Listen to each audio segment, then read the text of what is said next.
தேவனுக்கே துதி கனம் மகிமை உண்டாவதாக. அன்பான யூடியூப், பேஸ்புக், வாட்ஸ்அப் நண்பர்களே, உங்கள் யாவரையும் ஆண்டவராக இயேசு கிறிஸ்து நாமத்தினாலே தேவக்கரம் ஊழியர்கள் சார்பாக வாரம் ஒரு செய்தி நிகழ்ச்சி உங்களை வாழ்த்தி வரவேற்கல. சந்தோஷமா இருக்கிறீங்களா? நீங்கள் எல்லாரும் சந்தோஷமா இருப்பீர்கள் என்று கர்த்தருக்குள் விசுவாசிக்கிறேன். இந்த நாளிலும் ஆண்டவராகிய இயேசு கிறிஸ்து சிலுவையில் சொன்ன 4ஆம் வார்த்தையை நாம் தியானிக்க போகிறோம். அதற்கு ஆதாரமாக எடுத்துக்கொண்ட வசனம் மத்தேயு 27:46. 9ஆம் மணி நேரத்தில் இயேசு ஏலி ஏலி லாமா சபத்தானி என்று மிகுந்த சத்தமிட்டு கூப்பிட்டார். அதற்கு என் தேவனே என் தேவனே ஏன் என்னை கைவிட்டீர் என்று அர்த்தமாம். My God why have you forsaken me. பிரியமானவர்களே, கிறிஸ்து சிலுவையில் அடிக்கப்படுவதற்கு பல நூற்றாண்டுகளுக்கு முன்பதாகவே சங்கீதக்காரனாகிய இங்கே சங்கீத தீர்க்க தரிசனமாக சங்கீதங்களில் சங்கீதக்காரன் எழுதியிருக்கிறார். சங்கீதம் 22:1-6-8 அவர் சொல்லுகிறார், என் தேவனே என் தேவனே ஏன் என்னை கைவிட்டீர்? எனக்கு உதவி செய்யாமலும் நான் கதறி சொல்லும் வார்த்தைகளை கேளாமலும் ஏன் தூரமாகி இருக்கிறீர் என்று சொல்லுகிறார். 7ஆம் வசனத்தில், என்னை பார்க்கிறவர்கள் என்னை பரியாசம் பண்ணி உதட்டை பிதுக்கி தலையை துலுக்கி என்று சொல்லி நாம் பார்க்கின்றோம்.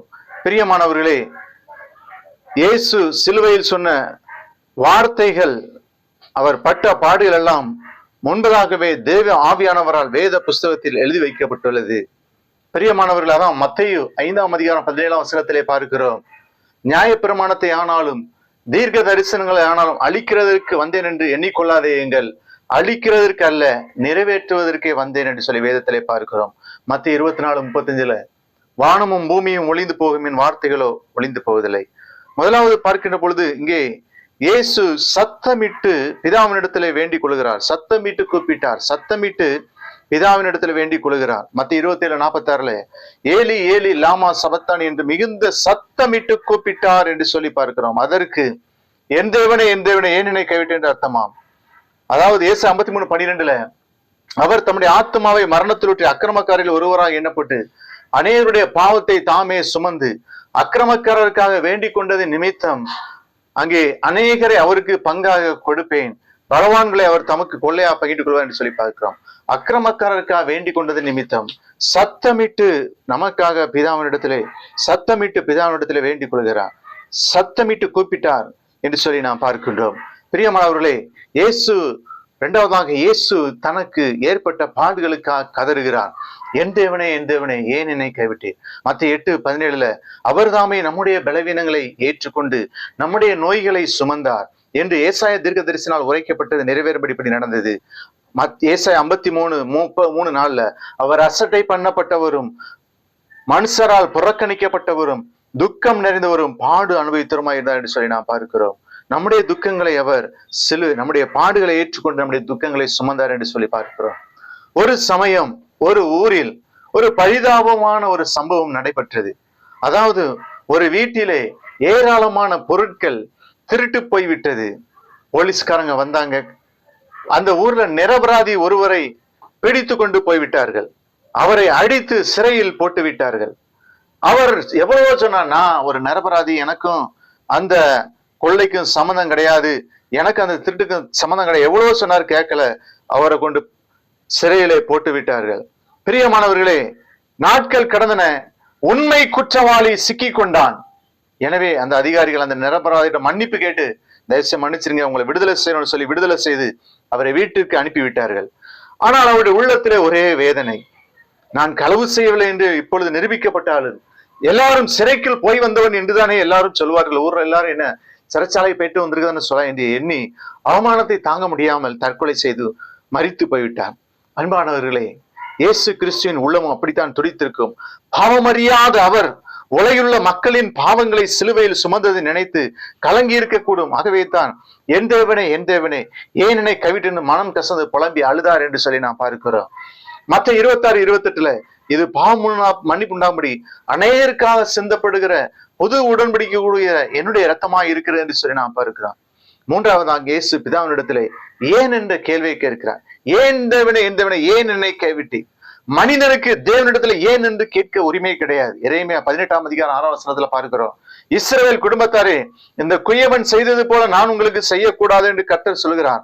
இதோ இஸ்ரவேல் வீட்டாரை களிமண் குயவன் கையில் இருக்கிறது போல நீங்கள் என் கையில் இருக்கேன்னு சொல்லிப்பார். களிமண் குயவனிடம் என்ன ஏன் இப்படி வணங்குகிறாய் என்று ஒருபோதும் கேட்பதில்லை. ஆனால் இயேசு இந்த ஒரு இடத்தில் மாத்திரம் ஏன் என்றே கேட்டார். ஏன் என்று கேட்டார்.